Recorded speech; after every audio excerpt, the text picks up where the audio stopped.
viaje de trabajo antes de tiempo trae mala suerte. Yo nunca creí en esas cosas, hasta el día en que crucé el umbral de mi casa, y en lugar de oír risas en la cocina, escuché el llanto ahogado de mi esposa. Allí, sentado a la mesa como dueño y señor, estaba mi consuegro. Me quedé clavado con la bolsa de regalos en la mano, sintiendo cómo se me desmoronaba la vida. Entonces todavía no podía imaginar que la salvación de mi familia llegaría de donde nadie lo esperaba, del fondo del bote de basura de la niñera despedida. Buenas tardes, déjenme presentarme. Me llamo Alejandro Márquez, soy un simple jefe de taller. He vivido 60 años de forma honesta, sin meterme con nadie, criando a mi hijo, acostumbrado a responder por mis palabras y a creer que la verdad es un material tan sólido como el acero. Pero la vida sabe doblarnos de formas que ningún prensador industrial podría imaginar. Antes de que les cuente qué pasó cuando crucé la puerta de la cocina, escriban, aunque sea mentalmente, desde dónde me escuchan, desde qué ciudad o pueblo. A mí me reconforta pensar que mi voz llega todavía a gente viva. Esas botas caras, de piel de cocodrilo, tiradas con desparpajo en el tapete de la entrada, yo las habría reconocido entre mil. Estaban allí, plantadas con arrogancia, aplastando no solo la alfombra, sino mi paz entera.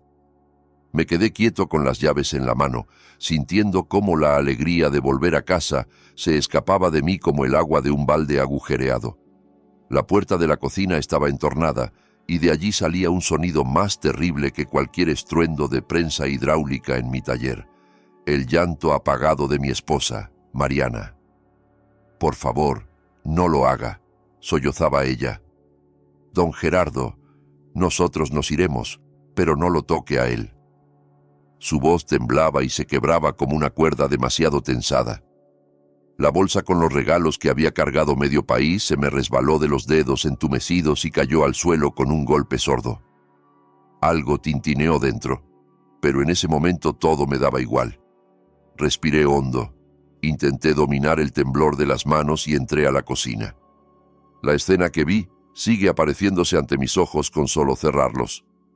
Mi Mariana, pequeña, encorvada, estaba sentada en un taburete con la cara enterrada entre las manos. Frente a ella, sin siquiera haberse quitado el abrigo de cashmere, se había desparramado Gerardo, mi consuegro, dueño de una cadena de clínicas privadas y hombre convencido de que nuestra ciudad le pertenecía por derecho del más fuerte. Miraba a mi mujer con un fastidio asqueado, como si fuera una mosca molesta. Al verme, ni siquiera se levantó. Solo se le torció la comisura de la boca en una sonrisa fría. «Ah, mira quién llegó», soltó sin cambiar de postura. «Mejor así. No tendré que explicar lo mismo 2 veces». Yo lo miraba y sentía cómo dentro de mí se levantaba una ola de rabia caliente y pesada. Aquel hombre nunca había sido un invitado bienvenido en nuestra casa, pero ese día emanaba de él una amenaza directa. «¿Qué está pasando aquí, Gerardo?», pregunté, intentando que la voz me saliera firme, aunque el corazón me golpeaba en la garganta. «¿Por qué está llorando mi esposa?». Gerardo se tomó su tiempo, sacó con parsimonia un portacigarrillos dorado, dio unos golpecitos, alargando la pausa como si los 3 fuéramos actores de su teatro barato. «Escucha bien, Alejandro», dijo al fin, levantando hacia mí sus ojos aguados y vacíos. «Tu hijo Andrés, esta mañana, se pasó de la raya. Se metió a la fuerza a la casa de mi hija Carolina, tiró a los guardias como si fueran muñecos, asustó al niño e intentó sacar a tu nieto Pablo a empujones. Nos salió todo un héroe». Sus palabras caían en el silencio de la cocina como piedras pesadas. Sentí cómo la sangre se me iba de la cara. Andrés, mi Andrés, incapaz de hacerle daño ni a una mosca, bueno, suave, un muchacho que ni siquiera sabía elevar la voz. «Eso es mentira», alcancé a susurrar. «Andrés no los atacó. Solo quería ver a su hijo. Carolina no les permite verse desde hace 3 meses». «Eso se lo cuentas al fiscal», me interrumpió Gerardo encendiendo el encendedor con un chasquido. «Ahora mismo está en el reclusorio preventivo. El artículo es serio: agresión, lesiones, intento de secuestro de un menor. Yo puedo hacer que se pudra 5 años ahí dentro. Y créeme, lo haré. Ya sabes que tengo conexiones. Mariana volvió a sollozar y aquel sonido me desgarró el corazón. Miré a mi consuegro y entendí que no estaba fanfarroneando. Para gente como él, la vida de otro es una simple moneda de cambio.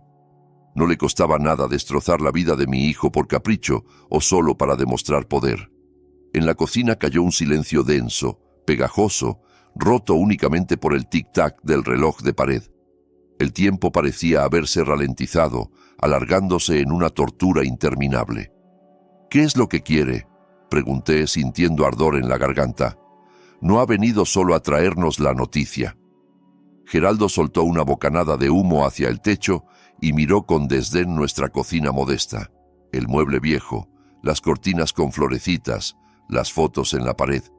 Todo aquello que Mariana y yo habíamos conseguido en años, todo lo que era nuestro pequeño refugio, para él no era más que signo de pobreza. «Le voy a dar una oportunidad», dijo con pereza, como si nos hiciera un favor enorme.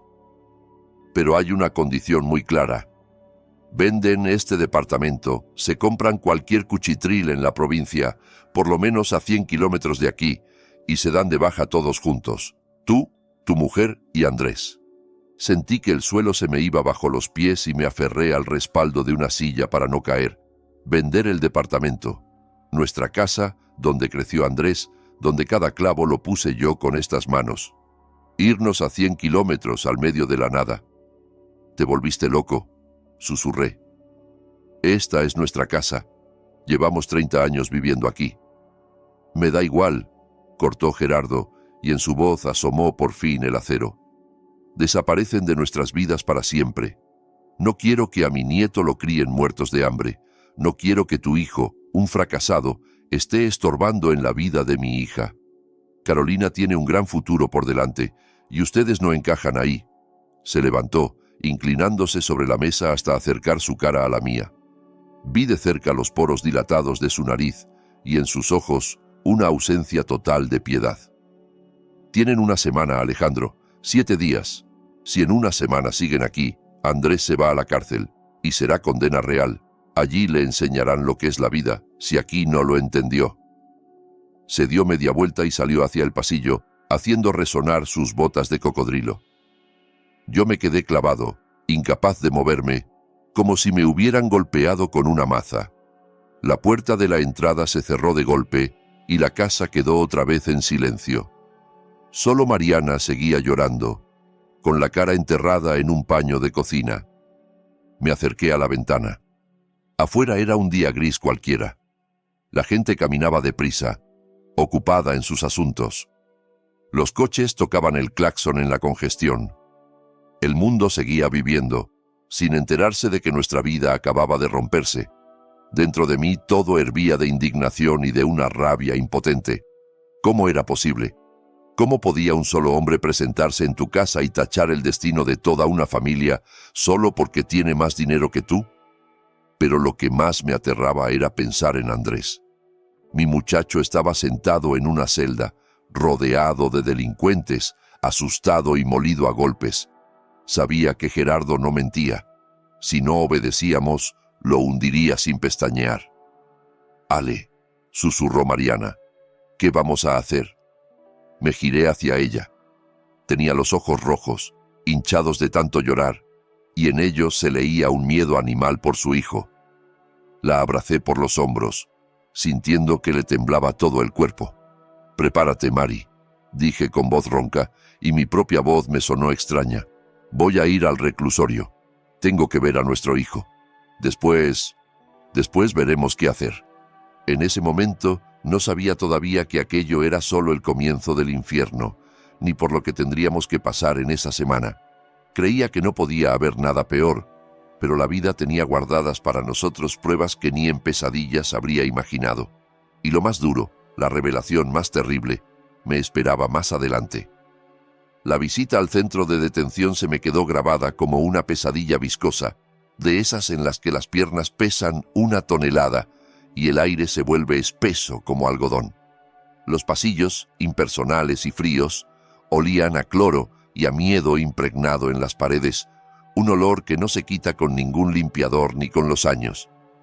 Caminaba tras el custodio, mirando su espalda ancha, rezándole a Dios solo por una cosa, que mi hijo estuviera vivo y entero. Cuando hicieron pasar a Andrés a la sala de visitas, sentí dentro un chasquido fino, lastimero, como si algo se rompiera. Mi muchacho, mi buen Andrés, siempre sonriente, parecía salido de una picadora de carne.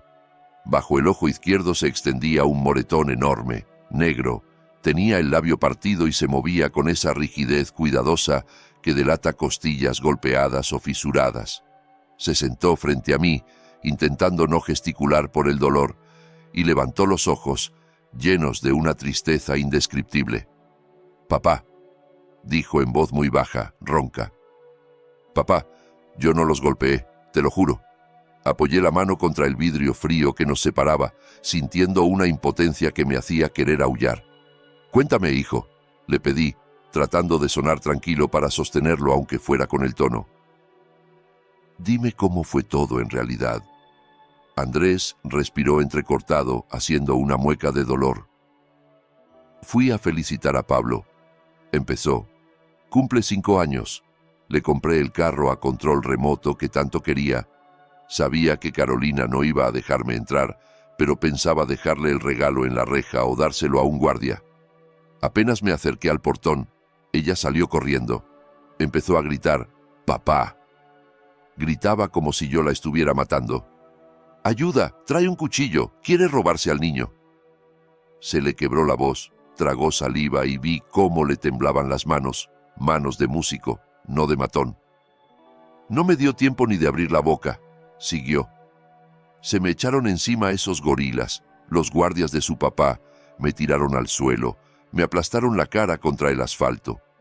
Uno me clavó la rodilla en la espalda, no podía ni respirar. Y Carolina estaba parada al lado, grabando todo con el teléfono y diciendo, «Ahora sí vas a ir preso». Papá, era una trampa. Me estaban esperando. Sabían que yo iba a ir. Escuchaba su relato entrecortado y un frío helado me invadía por dentro. No había sido una pelea casual. Era una operación planificada para destruir a mi hijo. Gerardo y su hija habían montado aquel espectáculo punto por punto para conseguir un motivo legal para deshacerse del padre incómodo. «Se van a llevar a Pablo», rompió a llorar Andrés, sin avergonzarse de sus lágrimas. Y esas lágrimas, escasas en un hombre, dolían más que cualquier llanto de mujer. «No lo voy a volver a ver. Carolina dijo que se lo piensa llevar lejos, que para él yo no soy nadie. Te vamos a sacar de aquí», le aseguré, aunque ni yo mismo creía mis palabras. «Buscaremos un buen abogado». Andrés me miró con una desesperanza tranquila. «Ellos lo tienen todo comprado, papá. El investigador me lo dijo en la cara. Si firmas la confesión, te dan condena condicional. Si te resistes, te vas completo por intento de secuestro. Ya tienen informes, testigos, pruebas. No van a dejar que ganemos». Al salir del reclusorio me sentía como un anciano acabado. La ciudad bullía alrededor, seguía con su ruido y su prisa, pero para mí los colores se habían apagado. Entendía que Andrés tenía razón. Podíamos estrellarnos contra las paredes, presentar quejas, buscar justicia, pero mientras lo hacíamos, mi hijo se pudriría en una celda y su salud terminaría de arruinarse. No teníamos ni el dinero de Gerardo, ni sus contactos, ni su cinismo despiadado. Lo único que teníamos era nuestra dignidad, y en ese mundo parecía no valer nada. Al regresar a casa encontré a Mariana sentada en la cocina a oscuras, sin atreverse ni a encender la luz, como si así pudiera esconderse de la realidad. «Vamos a vender el departamento, Mari», dije desde la puerta, sin dejar espacio a la duda. «Si no lo hacemos, lo encierran». Los 5 días siguientes se convirtieron en una pesadilla viscosa, en la que los días se mezclaban con las noches. Pusimos nuestra acogedora vivienda de 3 habitaciones, donde habíamos vivido 30 años, en venta urgente. Al día siguiente ya estaba en la puerta el agente inmobiliario de Gerardo, un joven resbaloso, de ojos huidizos. Caminó por nuestras habitaciones con gesto de asco, señalando con el dedo el papel pintado viejo, el parquet que yo mismo había lijado, y fue bajando el precio con una crueldad tal que parecía que no estuviéramos vendiendo un hogar, sino leña podrida. «El mercado está parado», mentía sin pestañear mirándome a los ojos. «Al precio que ustedes quieren, se puede demorar un año y por lo que sé, ustedes no tienen tanto tiempo». Asentíamos. Movíamos la cabeza, firmábamos papeles, sintiéndonos rehenes en nuestra propia casa. Cada vez que sonaba el timbre, Mariana daba un respingo. Llegaban compradores uno tras otro, desconocidos indiferentes que caminaban con zapatos sucios sobre nuestra vida, discutiendo dónde tirarían muros, qué muebles mandarían al basurero. Nos miraban como a un mal necesario del que había que deshacerse cuanto antes. Y luego empezó lo peor: empacar. ¿Saben cuánto pesa una vida entera metida en cajas de cartón? Pesa toneladas de dolor. Fui levantando del suelo mis libros, mi orgullo, una biblioteca de literatura universal que había ido armando durante décadas, libro a libro, en librerías de viejo y ferias, ahorrando cada dólar. Cada tomo era un recuerdo. Aquel se lo leí en voz alta a Mariana cuando estaba embarazada de Andrés. Este se lo regalé a mi padre en su cumpleaños. Ahora todos iban cayendo en cajas iguales, convertidos en simple carga. Mariana, con los ojos secos e irritados, guardaba la vajilla, jarrones de cristal que solo sacábamos en las fiestas, un viejo juego de café con una taza astillada que usaba mi nieto Pablo cuando nos visitaba. Cada objeto gritaba que ahí había habido una familia, que ahí había habido felicidad. Y nosotros, con nuestras propias manos, teníamos que desmontar esa felicidad y sacarla como si fuera basura de la historia. Pero lo más duro fue en el cuarto de Andrés, la habitación donde él creció y donde tantas veces se había quedado a dormir nuestro nieto. Me acerqué al marco de la puerta, donde durante años habíamos ido marcando con lápiz la estatura, primero de mi hijo y luego del niño. Andrés, 5 años. Pablo, 3 años. Esos pequeños trazos cubiertos con barniz valían más que cualquier reforma. Pasé la mano por la madera áspera y entendí que no podía llevarme ese trozo conmigo. Esa memoria se quedaría allí, en manos de extraños, y la taparían con pintura el primer día de obra. En momentos así uno no puede evitar preguntarse dónde está la frontera entre la humildad y la traición a uno mismo. Estábamos salvando a nuestro hijo, sí, pero ¿no matábamos al mismo tiempo algo esencial dentro de nosotros, algo que nos permitía llamarnos personas? Huíamos con el rabo entre las piernas ante la prepotencia y la fuerza, dejándoles el campo libre a los saqueadores. Al 6.º día apareció por fin un comprador. La firma sería al día siguiente. El piso estaba medio vacío, lleno de cajas y paquetes, parecía una estación en plena evacuación. El eco se paseaba por las habitaciones desnudas. Ese mismo día por la tarde, Gerardo cumplió su parte del trato. Sacaron a Andrés del reclusorio bajo firma de no salir de la ciudad. Un gesto de buena voluntad. Otra demostración de poder. Mi hijo volvió aún más hundido que cuando estaba encerrado. Pasó directo a su cuarto, se sentó en la única silla que quedaba y se quedó mirando un punto fijo. Estaba roto, no por la cárcel, sino por saber que se había convertido en la causa del derrumbe de nuestra vida. «Perdónenme», repetía en voz baja, balanceándose. «Papá, mamá, perdónenme, por mi culpa lo han perdido todo». Lo miraba y sentía que el corazón se me hacía pequeño de tanta lástima y amor. Pero junto a esa ternura crecía dentro de mí otra cosa, una determinación fría, furiosa. Habíamos perdido el apartamento, la tranquilidad, pero no podía permitir que nos arrebataran lo último, el derecho a despedirnos de nuestro nieto. La idea de irnos a la nada y no volver a ver nunca más a Pablito me quemaba como hierro al rojo. Recordé su risa, sus manitas tibias, cómo corría hacia mí gritando: «¡Abuelo!». ¿De verdad iba a dejar que Gerardo y su hija nos borraran de su memoria como si fuéramos un archivo inútil? «Voy a ir a verlo», dije en voz alta, mirando las cajas cerradas con cinta. Mariana levantó la cabeza del baúl, asustada. «Alejandro, ¿qué dices?». «No puedes ir a la casa de Gerardo, ahí está la seguridad. Van a llamar a la policía y te vas a ir preso con Andrés. No voy a su casa, respondí, sintiendo cómo un plan empezaba a tomar forma en mi cabeza. Voy a ir a ver a la niñera, a Luz Helena. Es una mujer sencilla, buena. Quiere a Pablito. Tal vez acepte llevarle un regalo. Saqué del bolsillo un caballito de madera que había tallado yo mismo durante el viaje de trabajo. Una pieza pequeña, lisa, que olía a madera de tilo y aceite de linaza. En cada curva de la crin había puesto mi alma, imaginando la cara de alegría de mi nieto. Me puse el abrigo y salí al atardecer otoñal. El viento me lanzaba hojas húmedas a la cara, pero yo no sentía el frío. No sabía todavía que esa visita a la niñera iba a ser la piedra que desencadenaría toda la avalancha de mentiras que había construido mi consuegro. Yo iba a pedir algo pequeño, y encontraría algo capaz de cambiarlo todo. El barrio donde vivía Luz me recibió con filas tristes de bloques de 5 pisos idénticos, con unos cuantos árboles pelados encogidos entre los edificios. Estuve un buen rato dando vueltas, descifrando números despintados de portales, hasta que por fin encontré la puerta correcta, forrada con polipiel vieja y clavos oxidados. Mientras subía al 3er piso, el corazón me latía fuerte, no por falta de aire, sino por la tensión. En el bolsillo apretaba al caballito, sintiendo sus flancos suaves.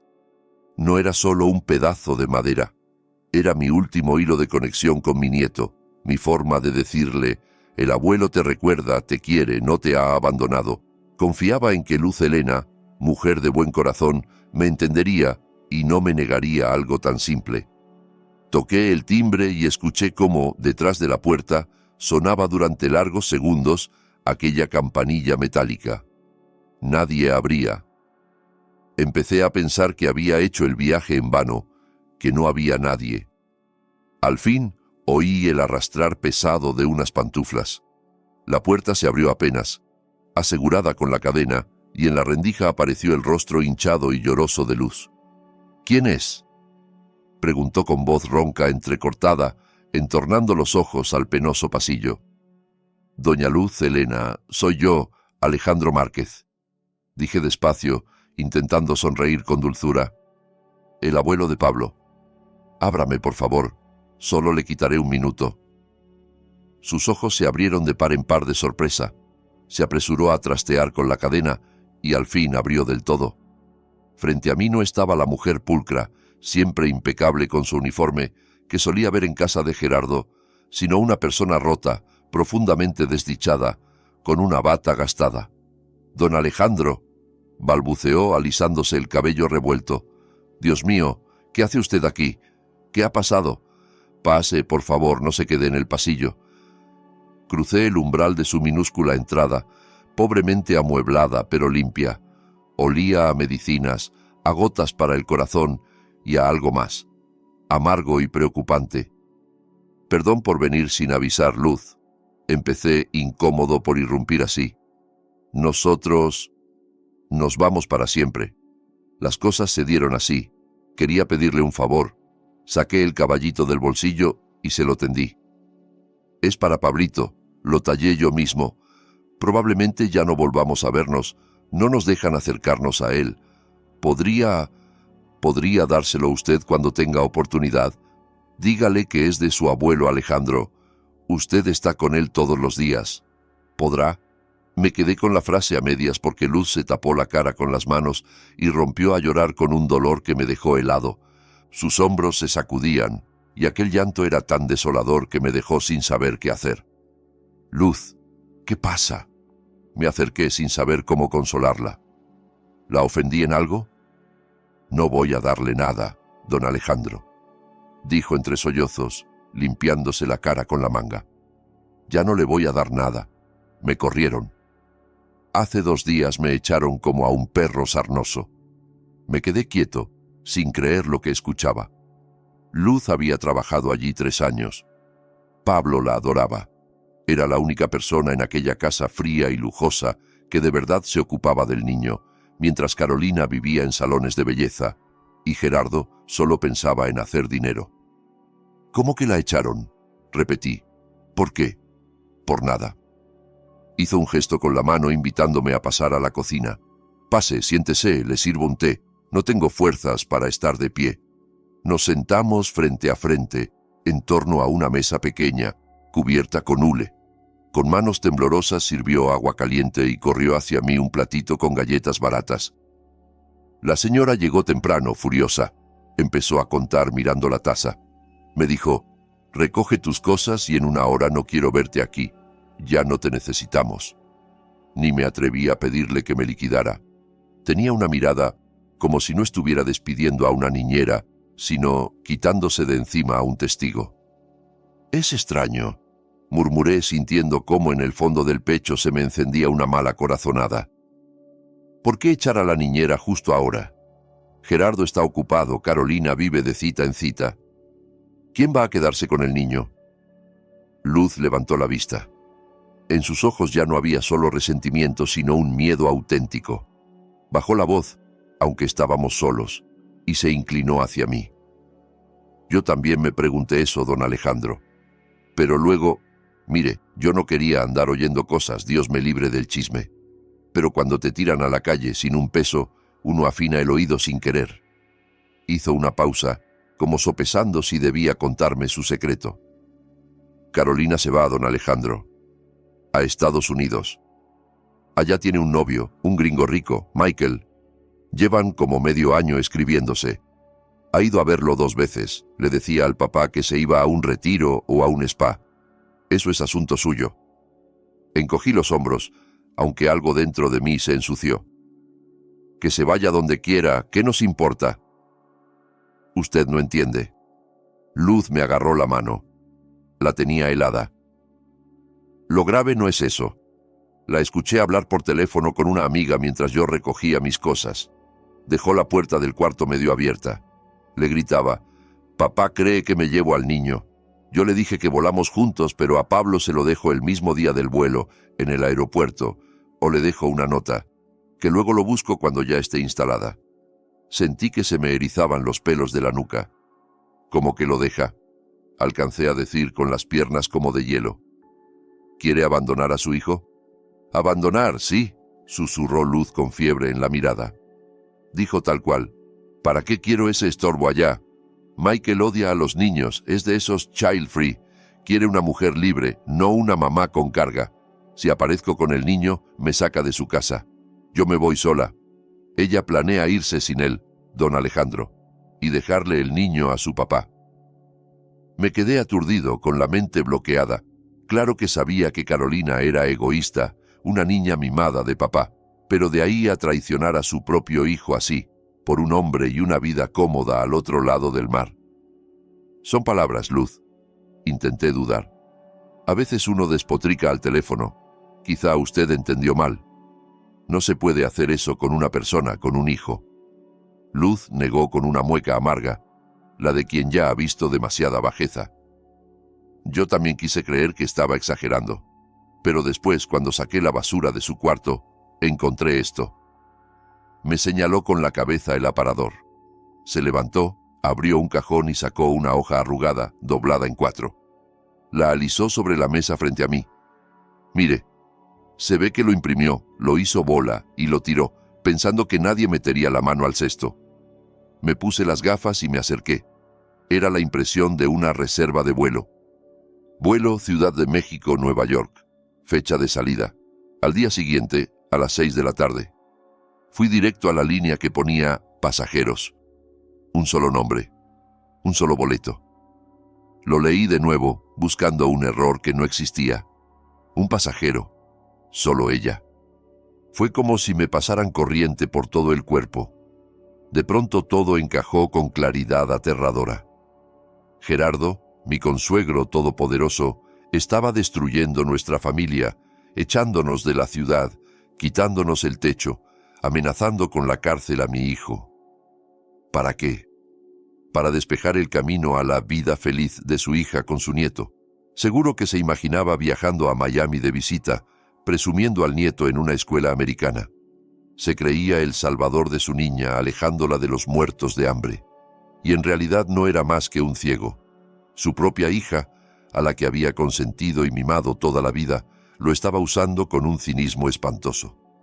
Planeaba encasquetarle el niño a él, a un hombre de 60 y tantos, ocupado con sus negocios, sus amantes, sus clínicas y sus juntas, sin ganas ni paciencia para cambiar pañales o lidiar con gripes infantiles. «Se va sola», murmuré, la voz rota. «¿Y Pablo?» «Pablo se queda aquí», repitió Luz, y las lágrimas volvieron a brotarle. «Con un abuelo al que, en el fondo, no le hace falta. Ya conoce usted a don Gerardo. Quiere al niño como figura en una foto, como estatus. Miren a mi heredero. Pero aguantarlo día y noche, educarlo, no. No tiene paciencia ni 5 minutos. Va a terminar metiéndolo en un internado. Uno de esos caros, de élite, pero al fin y al cabo es un internado. En cuanto Carolina se suba al avión, el niño se quedará como huérfano, con padres y abuelos vivos». Miraba aquella hoja arrugada y sentía una furia diferente a la que me ahogaba en el despacho del investigador. Ya no era rabia impotente, era una cólera fría, calculada, la de alguien al que acaban de poner un arma en la mano. Ese papel lo cambiaba todo, absolutamente todo. Gerardo creía ser el dueño del tablero, el titiritero que movía los hilos, pero le faltaba el hilo principal. Nos expulsaba, a nosotros, los familiares que queríamos al niño de verdad, los que estaríamos dispuestos a dar la vida por él, para quedarse solo con un crío que para él sería un peso colgado al cuello. «Gracias, Luz», dije, levantándome y doblando con cuidado la hoja. La guardé en el bolsillo interior de la chaqueta junto al corazón, al lado del pasaporte. No se imagina lo que acaba de hacer. «¿Qué voy a hacer yo?», suspiró. «Solo se me rompe el alma por el chico. Se va a perder sin cariño, don Alejandro. Se lo van a comer vivo en ese palacio dorado». «No se va a perder», respondí firme. Por primera vez en una semana sentí que la espalda se me enderezaba y las manos recuperaban fuerza. «No voy a permitirlo». Salí del departamento de Luz al anochecer de noviembre. La lluvia arreciaba. Las gotas heladas me golpeaban la cara, pero yo no las sentía. En mi cabeza, antes vacía de tanto dolor, ahora latía un plan claro. En el bolsillo llevaba una bomba capaz de hacer trizas el pequeño mundo soberbio de mi consuegro. ¿Alguna vez han sentido cómo la desesperación empieza a transformarse en esperanza? Es una sensación extraña. Es como si cayeras por un precipicio y de pronto alcanzaras a agarrarte de una raíz. Las manos se te abren en sangre, los músculos se desgarran, pero te sostienes. Sigues vivo y puedes empezar a trepar. Caminé hacia la parada del autobús pensando, qué ironía, nosotros, los muertos de hambre, somos los únicos a los que este niño les importa por sí mismo, y mañana tendré que demostrarle eso a un hombre que solo cree en el dinero. Solo había una duda, ¿tendría yo el valor de ir hasta el final? Si me equivocaba, si Gerardo ya sabía el plan de su hija y lo aprobaba, cosa poco probable porque lo conozco y es demasiado amante de su comodidad para volverse niñera, aquel papel no me serviría de nada. Entonces sí, Andrés terminaría en prisión. Pero no había opción. Metí la mano en el bolsillo y toqué el caballito de madera. Por ese caballito, por la posibilidad de que un día Pablo lo tomara entre sus manos, estaba dispuesto a enfrentarme incluso a la guerra con el amo de la ciudad. Aquella noche no dormí un minuto. Me quedé acostado en la oscuridad, oyendo la respiración pesada de Mariana, apretando el puño hasta que las uñas se me clavaban en la palma. El papel, arrugado con la reserva del vuelo, en el bolsillo de la chaqueta colgada en la silla, ardía en mi mente como un carbón encendido. Me recordaba que la mañana siguiente podría ser nuestra salvación o nuestra ruina definitiva. Decidí no contarle nada ni a mi esposa ni a mi hijo. Mariana no sabe fingir. Todo se le lee en la cara. Si supiera la verdad, o nos delataría con su nerviosismo, o peor aún, trataría de detenerme por miedo a que lo empeorara todo. Andrés, en el estado en que estaba, tampoco habría soportado otra chispa de esperanza. Si esa esperanza se apagaba, terminaría de destruirlo. Tenía que cargar yo solo con aquella cruz hasta el final, hasta el momento en que las cartas quedaran sobre la mesa. El séptimo día amaneció con una luz gris, sin alegría, colándose trabajosamente por las ventanas sucias de lo que ya sentíamos como nuestro ex-departamento. Estábamos sentados en la cocina por última vez, terminando el té en tazas desparejadas. Todo lo demás estaba empaquetado. El eco de nuestras voces rebotaba en las paredes desnudas y cada palabra sonaba extraña, dolorosamente alta y falsa. «El taxi llega en media hora», dijo Andrés mirando por la ventana. Estaba pálido, con ojeras profundas, parecía un espectro más que un hombre joven. Lo miré y pensé, «Aguanta un poco más, hijo. Quizá hoy no solo te devolvamos la libertad, sino también el honor». El trayecto hasta la notaría se me quedó en la memoria a trozos, como fotogramas de una cinta vieja. Bajando la escalera, pasé la mano por la baranda, sabiendo que era la última vez. Subiendo al taxi, escuchando al chofer chistoso hacer bromas sobre el clima sin notar que llevaba a 3 personas camino al cadalso. Las calles conocidas, las tiendas, los parques que estábamos a punto de abandonar para siempre. La notaría estaba en pleno centro, en un edificio de cristal que relucía al sol como un iceberg. Nosotros, yo con mi traje dominguero, Mariana con un abrigo que llevaba más de 10 años, Andrés encorvado. Parecíamos cuerpos extraños, mugre que alguien había pisado sin querer en una sala de operaciones. En la recepción ya nos esperaban. La secretaria, con el peinado perfecto, sin mirarnos a los ojos, señaló una puerta pesada de madera. «Pasen. Los están esperando. Ya están todos». Busqué con la mano el papel en el bolsillo interior. Respiré hondo, como quien se lanza al agua helada, y empujé primero la puerta. El despacho del notario era enorme, decorado con esa ostentación aplastante cuyo único propósito es recordarle al visitante su lugar. A un lado de la gran mesa de caoba se sentaba el notario, un hombre corpulento y serio, con reloj de oro. A su derecha, echado en el sillón, estaba Gerardo. Mi consuegro brillaba de satisfacción. Se le notaba el triunfo como un aura. Afeitado, perfumado, parecía un depredador que por fin ha acorralado a la presa y saborea el instante antes de morder. A su lado aleteaba el agente inmobiliario ordenando carpetas.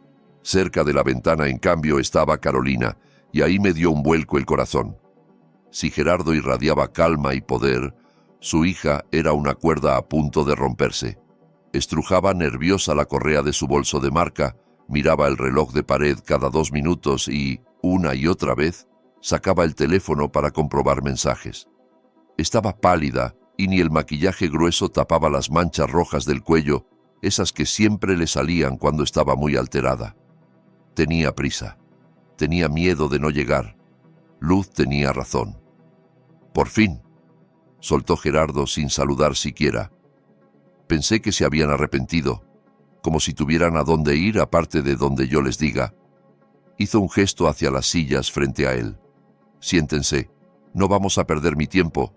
Cada minuto mío cuesta dinero». Nos sentamos. Mariana se pegó al respaldo con la cabeza gacha.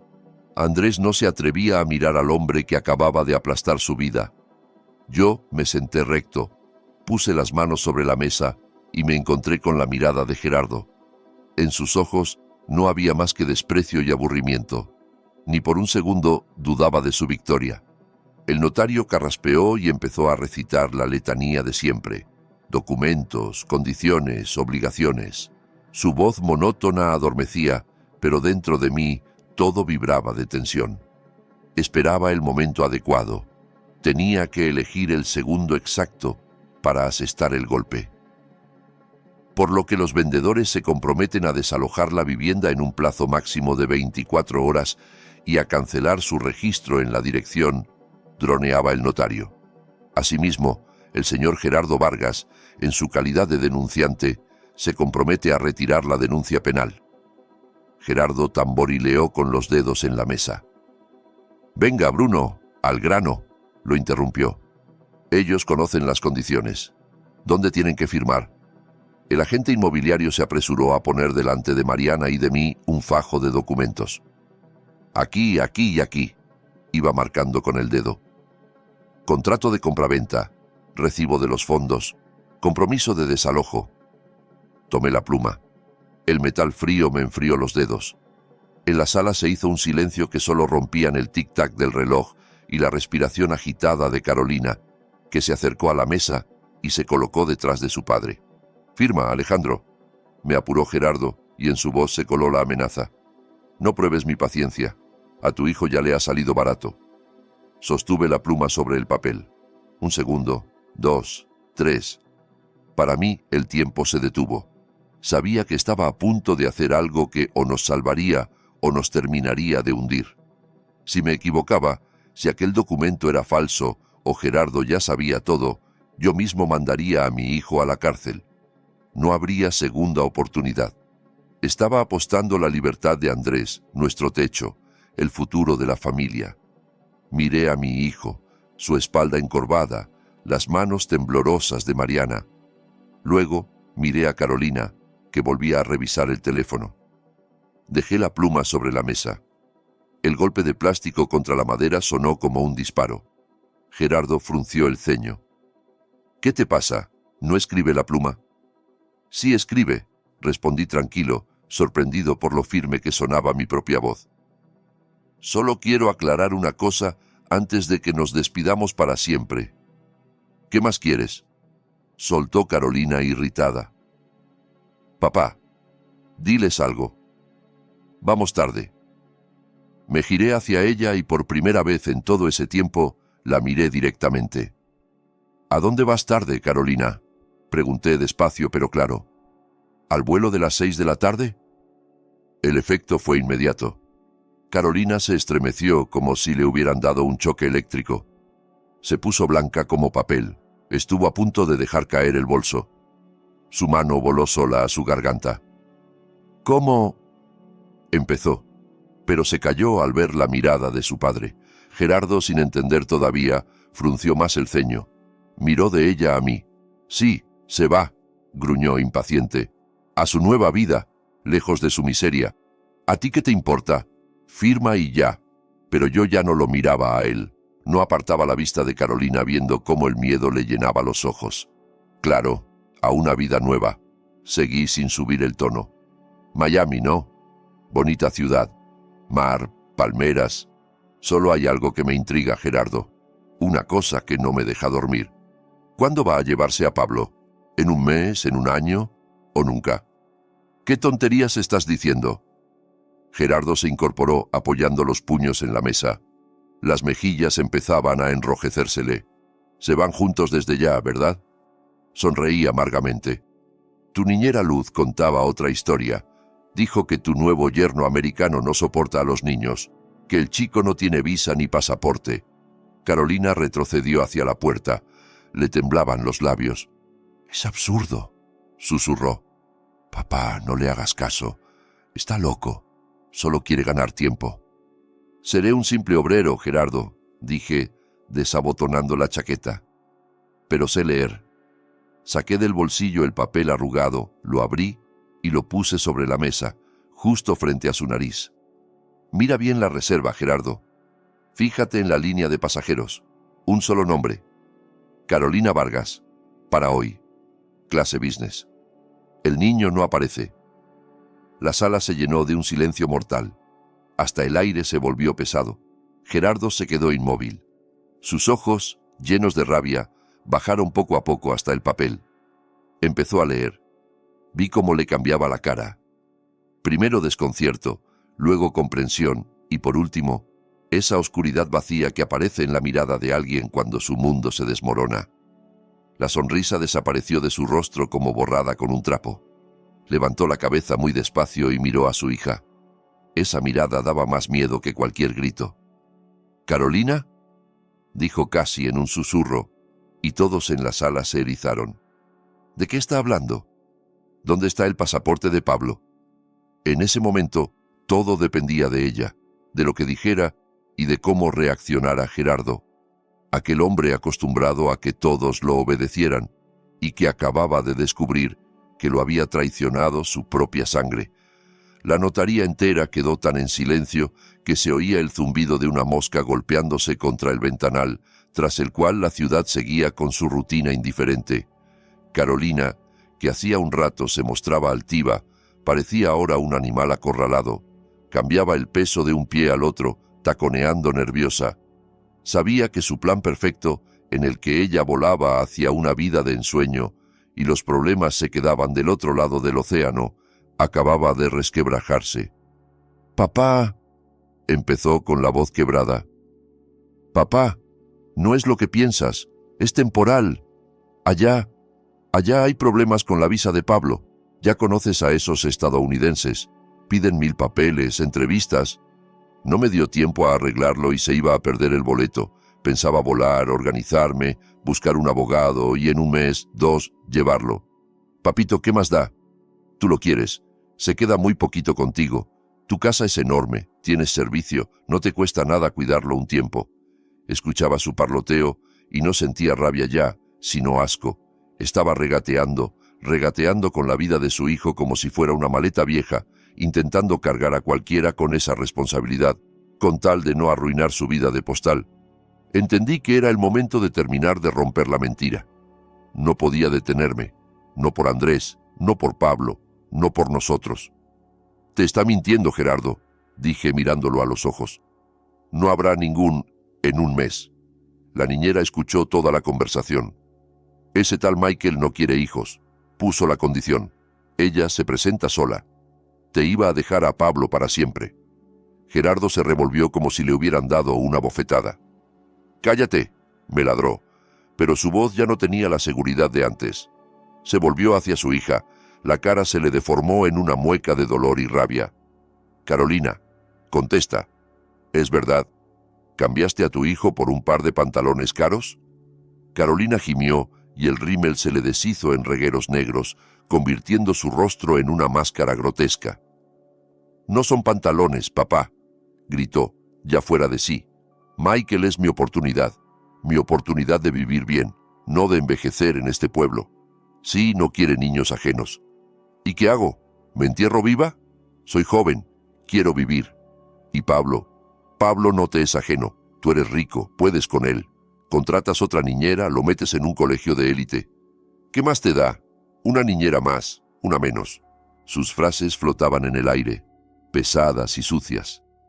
Acababa de confesarlo todo, de confirmar palabra por palabra lo que me había contado Luz. Vi cómo la cara de Gerardo se ponía púrpura. La sangre se le subía a la cabeza. Él, el dueño de media ciudad, el hombre que resolvía todo con una llamada, acababa de comprender que lo habían engañado, y lo había hecho su propia hija. Ella había usado su dinero, su influencia, para destruirnos, echarnos de nuestra casa, meter a mi hijo en prisión. Todo para aligerar su propio equipaje. No lo quería, no lo respetaba, solo lo veía como una billetera y una pensión gratis para su hijo. «¿Puedo con él?», jadeó Gerardo levantándose. «¿Crees que necesito una guardería a mi edad? Yo construí mi negocio para disfrutar la vejez, no para cambiar pañales». Aproveché el momento para rematar.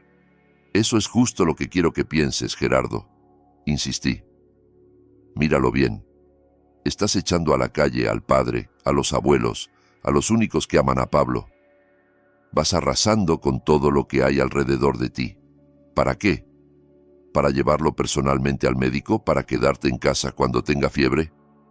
¿De verdad vas a sacrificar tus comodidades, tus amantes, tus viajes? ¿O lo vas a mandar a un internado en cuanto Carolina suba al avión?» Gerardo me miró, y en sus ojos vi algo nuevo. Miedo. El miedo del egoísta que de pronto entiende que le quieren colgar un peso que no pensaba cargar. Él quería un heredero para la foto familiar, un niño bien vestido al que presumir. No quería la rutina diaria de un niño real. ¿A un internado? Siseó con dificultad. Lo mandaría a un internado. «No vas a poder, Gerardo», lo acorralé. «La gente no lo entendería. Tu estatus no te dejaría. El señor Vargas metió a su nieto en un internado teniendo hija viva. Te harían pedazos. Vas a tener que criarlo tú solo, porque nosotros nos iríamos, como tú querías, y te quedarías con un niño de 5 años abandonado por su madre, un niño que te odiaría por lo que le hiciste a su padre. Gerardo volvió la mirada hacia Carolina. Ella seguía junto a la puerta, patética, despeinada, pero aferrada a su boleto. Y entonces estalló. Con un rugido, agarró del escritorio la carpeta de documentos, esos mismos que teníamos que firmar, y se la lanzó a la hija. «¡Lárgate!», gritó con tal fuerza que el notario se hundió en su silla y el agente soltó la pluma. La carpeta golpeó la puerta junto a la cabeza de Carolina y los papeles volaron como palomas blancas por toda la sala. «¡Papá!», chilló ella. «No me llames papá», bramó Gerardo temblando de ira. «Me usaste, me pusiste la zancadilla, intentaste arreglar tu vida a costa mía, querías cargarme al niño en la vejez». Agarró un pesado jarrón de cristal con agua, amenazando con arrojarlo. Carolina, chillando, abrió la puerta de golpe y huyó a la recepción con los tacones resonando. «Que no te vuelva a ver», rugió él. «Vete con tu gringo, pero no verás $1 más mío. Te quito de la herencia, lo dono todo a un refugio de perros, pero a ti no te dejo nada». La puerta se cerró de un portazo. Nos quedamos allí nosotros, el notario paralizado y Gerardo respirando con dificultad, de pie entre los papeles desparramados. Su triunfo se había hecho cenizas, su dinastía era una ilusión, y en ese momento, mirándolo, sentí algo raro, no satisfacción, lástima. Era rico, poderoso y temible, pero estaba más solo que nadie. Tenía una hija que lo había traicionado, un nieto que, en realidad, no quería, y tenía a unos enemigos que él había querido aniquilar, pero que resultaron ser más leales que su propia sangre. Gerardo se dejó caer en la silla. En 5 minutos había envejecido 10 años. Se aflojó el cuello de la camisa, buscó aire a bocanadas y estiró la mano hacia el jarrón de agua. Le temblaba tanto que no podía ni servir. El cristal tintineaba contra el vaso. Me acerqué en silencio, le quité el jarrón, llené el vaso y se lo acerqué. Me miró con los ojos nublados.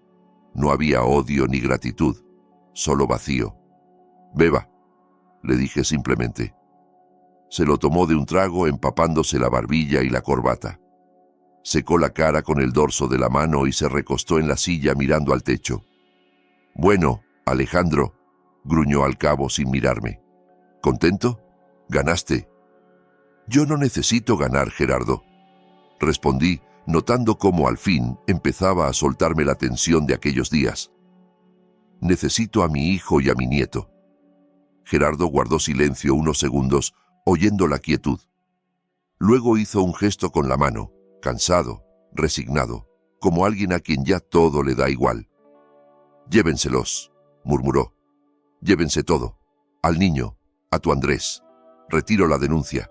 Al diablo con todo». Miró los papeles en el suelo, el contrato de venta de nuestro piso.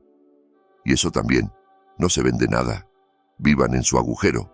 El notario carraspeó tímido. «Pero, señor Vargas, el proceso ya está iniciado. Existe un anticipo».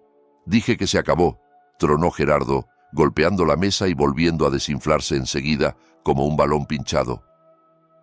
«No quiero seguir con este circo. Me va a dar algo en el corazón». Se llevó la mano al pecho y cerró los ojos. Miré a Mariana y a Andrés. Estaban paralizados, sin creer lo que oían. Mariana se tapó la boca para no romper a llorar. Andrés levantó la cabeza por primera vez en una semana y en su mirada apareció vida. Nos había salvado algo que no se compra, una verdad sencilla, tosca, pero más fuerte que todos los millones de mi consuegro. Salir de aquel edificio de cristal se sintió extraño, como caminar sin peso. Mis piernas se movían sobre el pavimento blandas, como si en vez de asfalto fuera tierra húmeda, y cada paso me costaba, pero no ya por miedo, sino por un agotamiento brutal. Bajamos a la calle, Mariana, Andrés y yo.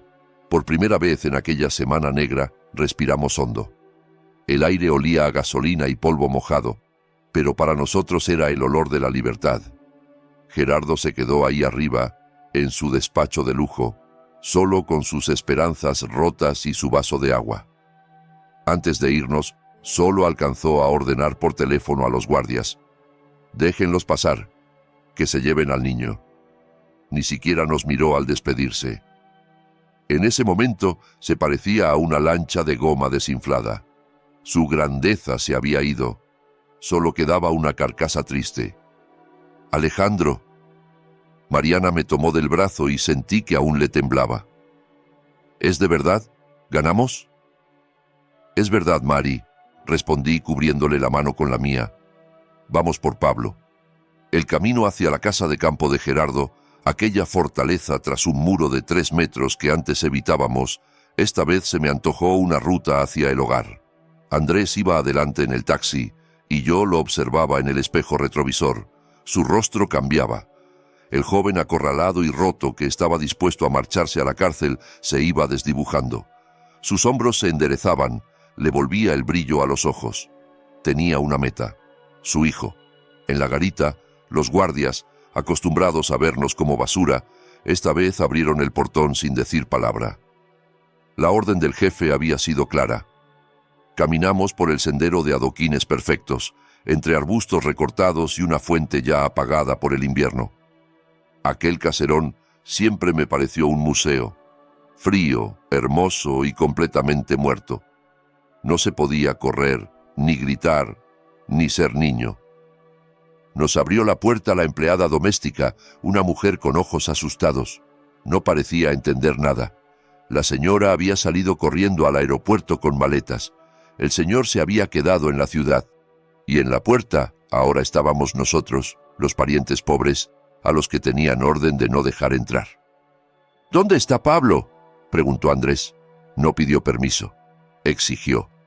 La voz le sonó tensa, vibrante. «En el cuarto de juegos, en el segundo piso», balbuceó la mujer haciéndose a un lado. «Está solo. La señora dijo que no la molestáramos mientras se arreglaba. Lo encerró ahí desde la mañana». Andrés subió la escalera de mármol casi corriendo. Mariana y yo lo seguimos con el corazón en la boca. Nunca olvidaré lo que vi. Una habitación enorme, abarrotada de juguetes carísimos, coches eléctricos, construcciones gigantes, trenes. Todo lo que Gerardo había comprado para comprarse el cariño del nieto. Y en medio de ese lujo de plástico, sobre la alfombra, encogido, estaba mi nieto. Abrazaba un oso de peluche y lloraba en silencio, mirando la pared. «¡Pablito!», susurró Andrés, dejándose caer de rodillas a su lado. El niño se estremeció, giró la cabeza y en sus ojos se encendió una mezcla de incredulidad y esperanza que me hizo doler el pecho. «¡Papá!», gritó soltando el oso y lanzándose a sus brazos. Andrés lo apretó contra sí con tanta fuerza que parecía querer fundirlo con su cuerpo, como para protegerlo de todo. Hundió la cara en el hombro pequeño y vi cómo le temblaba la espalda.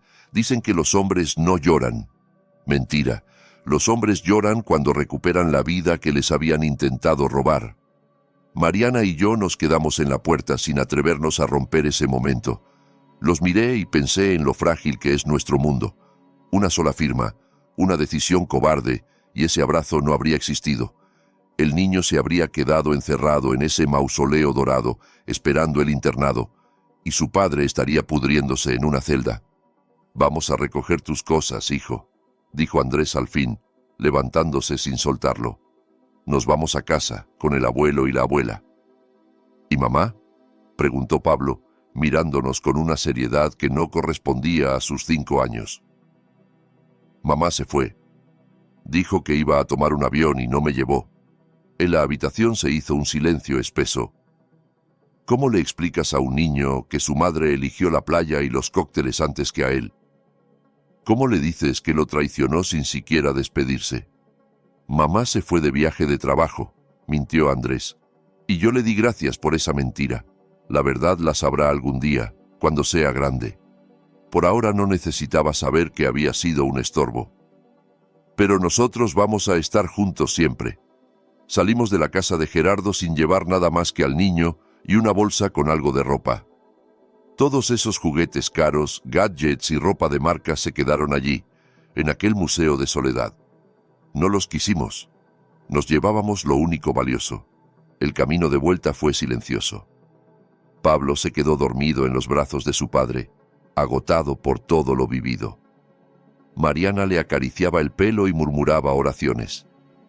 Yo miraba por la ventana las luces de la ciudad anocheciendo y sentía cómo, por dentro, se iba soltando poco a poco el resorte que había estado tenso al máximo aquellos 7 días. Al entrar a nuestro departamento ya era de noche. Al cruzar la puerta, nos detuvimos. El pasillo estaba lleno de cajas, las paredes desnudas, sin cuadros. Era la misma casa, y sin embargo parecía saqueada. Pero eran nuestras paredes, nuestro piso, nuestro olor. Bueno, dije, dejando en el suelo la bolsa con la ropa del niño. Bienvenido a casa. Ahora sí, para siempre. Andrés llevó a su hijo a la habitación, la única que no habíamos desmantelado. Mariana y yo fuimos a la cocina.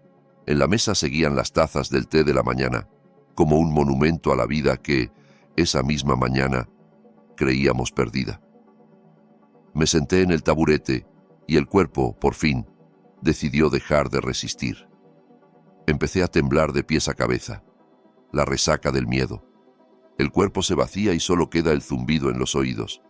«Alejandro, ¿te sientes mal?», se alarmó Mariana buscando el botiquín.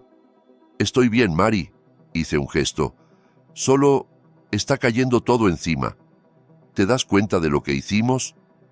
No solo salvamos el piso, salvamos el alma, la nuestra y la de Pablo». En ese momento entró Andrés, cerró con cuidado la puerta del cuarto y se recargó en el marco. Estaba agotado.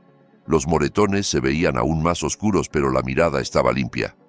«Ya despegó», dijo despacio. Revisé el vuelo. El avión salió hace media hora. Guardamos silencio. En algún lugar, allá arriba, Carolina estaba sentada en business class, brindando por su nueva vida. Quizá pensaba que se había librado de un peso.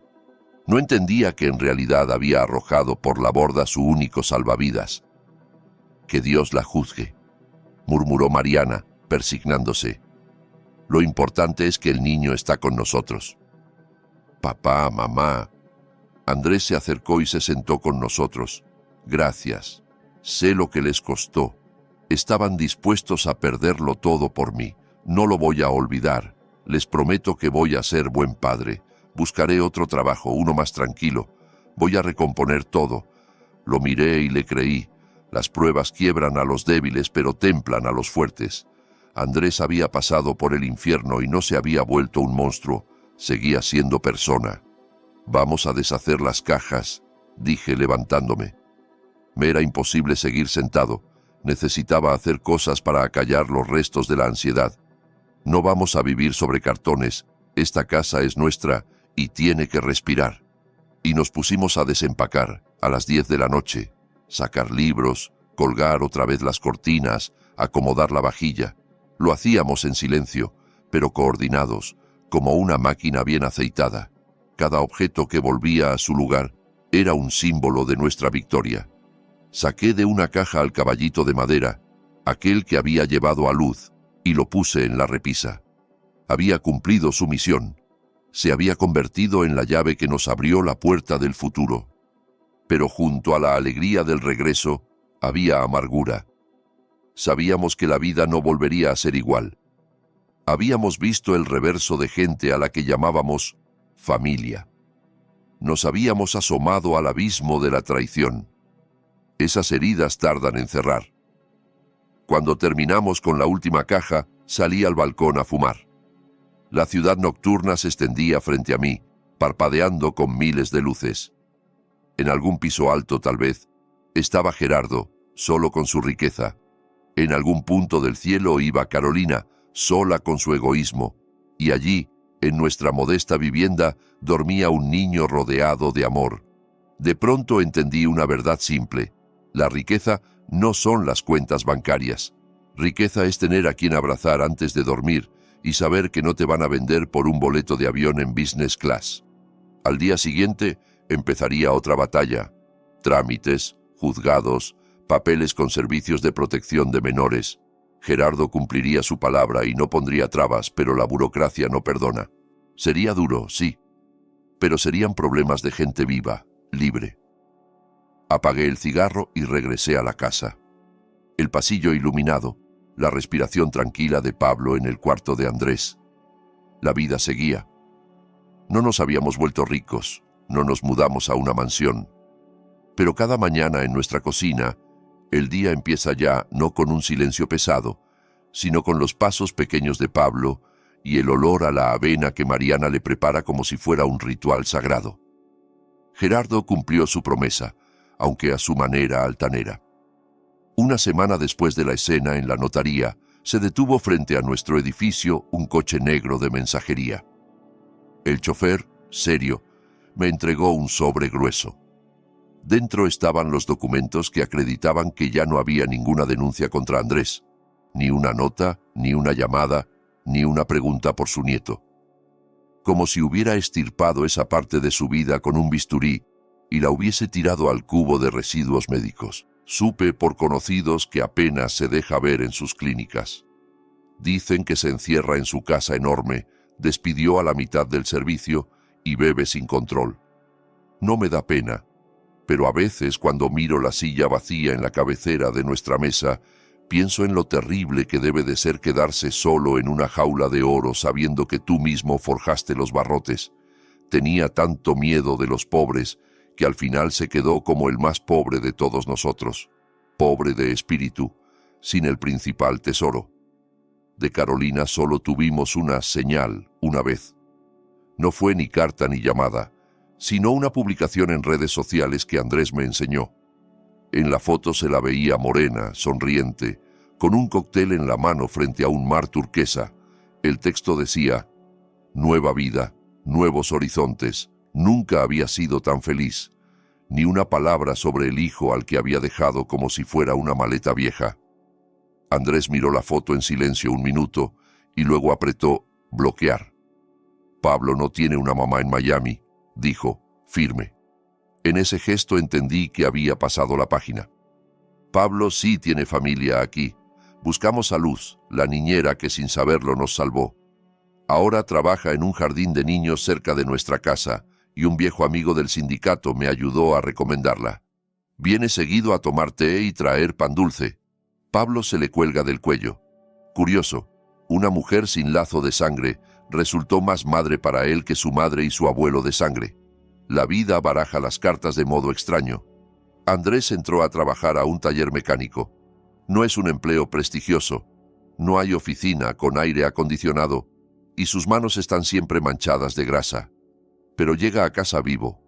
Sonríe, juega con su hijo, construye castillos de bloques con él. En sus ojos ya no hay esa mirada de animal acorralado que me perseguía en las noches. Vivimos con lo justo, contamos cada dólar hasta el fin de mes, como media ciudad, pero en nuestra casa hace calor. Anoche me quedé en la sala mirando esa paz. Mariana le leía un cuento a Pablo y Andrés arreglaba un juguete roto. Los miraba y pensaba en el precio que habíamos pagado. Pasamos por humillaciones, por el miedo a la cárcel, por la traición. En una semana envejecimos 10 años, pero si alguien me ofreciera volver atrás y cambiarlo todo por una vejez tranquila a costa de mi conciencia, volvería a elegir el mismo infierno. Hay cosas que no se miden en dinero ni en metros cuadrados. Me acerqué a la repisa donde descansa el caballito de madera. Ahora está un poco rayado. Pablo juega con él todos los días. Lo prefiere a los robots caros. Le pasé el dedo por el lomo suave y recordé la cara de Gerardo cuando escuchó la verdad. Él no perdió por tener menos dinero. Perdió porque veía a las personas como recursos. Creía que se puede comprar, intimidar o quebrar a todos. Olvidó que el amor no tiene precio y que la dignidad no caduca. Muchas veces pensamos que los poderosos son los que tienen capital e influencia. Les tememos, les hacemos la venia, dejamos que nos dicten las reglas. Pero mi historia me enseñó que son gigantes con pies de barro. Su fuerza se sostiene en nuestro miedo. Basta con dejar de temer, con recordar quién eres, y sus castillos se desmoronan al primer soplo de verdad. Mirando atrás entiendo que no solo salvamos a Pablo, nos salvamos nosotros.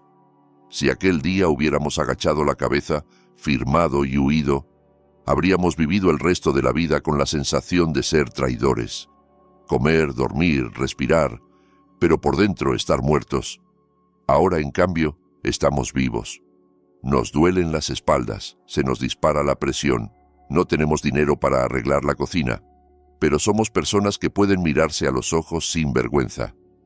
A veces Andrés me pregunta: «Papá, ¿qué le diremos a Pablo cuando crezca? ¿Qué le contaremos de su abuelo, de su mamá?» Le contesto: «Le diremos la verdad, pero no ahora. Ahora solo tiene que saber una cosa, que lo queremos, que no es un error, ni un estorbo, ni una pieza en el juego de nadie, sino lo más valioso que tenemos. Y quiero creer que de él saldrá un hombre de verdad.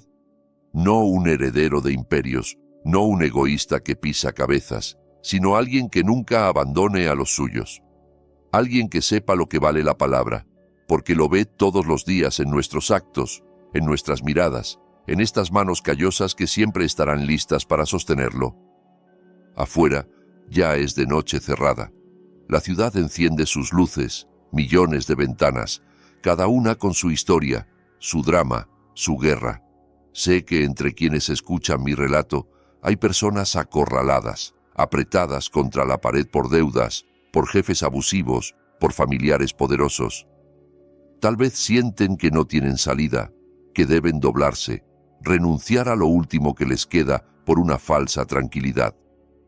No escuchen esa voz del miedo. Yo, un simple maestro de taller, les digo: mientras se tengan a ustedes mismos y a su familia, siempre hay salida. No tengan miedo de pelear por lo que consideran correcto. No permitan que nadie, por muchos títulos que tenga, pisotee su dignidad. La verdad pesa, incomoda y a veces duele, pero es más fuerte que la mentira, y siempre termina ganando, aunque para ello haya que pasar por el fuego. Miro a mi nieto dormido y siento que no viví en vano. No levanté un imperio, no gané millones, mi nombre no saldrá en los periódicos, pero mantuve vivo mi linaje. No dejé que se disolviera en la cobardía. Ese es mi mayor logro. Gracias por haberme acompañado en estos minutos difíciles, por escuchar mi confesión. Siento como si me hubiera quitado una piedra enorme del pecho. Después de tantos años entendí algo. Ningún dinero sustituye el calor de unas manos queridas. Hoy, por favor, hagan una cosa. Dejen a un lado todo por un momento y abracen a los suyos mientras estén cerca. Y para terminar, les dejo la pregunta que no me deja en paz. Pienso mucho en el futuro y en el perdón. ¿Creen ustedes que el lazo de sangre es motivo suficiente para perdonar siempre? ¿Debería abrirle la puerta a Carolina si dentro de muchos años vuelve a nosotros vieja, enferma y sin nadie? ¿O la traición marca una línea después de la cual una persona, aunque lleve tu sangre, se convierte